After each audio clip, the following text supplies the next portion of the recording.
আঙ্গুল চষবে না, বসে থাকবে না, তারা প্রতিবাদ করবে। আমাদের ভোটাররা তাকিয়ে তাকিয়ে থাকবে না।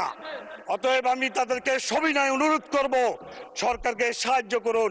ফ্যাসিস্টের মতো বিভিন্ন দলের মতো বাংলাদেশকে অস্থিতিশীল করা ঠিক হবে না।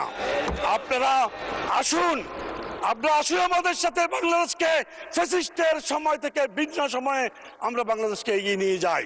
কোনোভাবেই সদস্য সংসদের ভিতরে দাঁড়িয়ে যে হুমকির ভাষায় কথা বললেন, আমরা এতে আঘাত পেয়েছি এবং আমরা আমাদের ক্ষোভ প্রকাশ করছি। জনগণ বসে থাকবে না তার মানে কি? তিনি কি উস্কাইয়ে দিচ্ছেন জনগণকে বিশৃঙ্খলার দিকে? এগুলা সংসদীয় আচরণ না, মাননীয় স্পিকার। আমরা পরীক্ষা করে দেখব, যদি কোনো অসংসদীয় কোনো ভাষা থাকে সেটা আমরা এক্সপাঞ্জ করব যদি থাকে। আর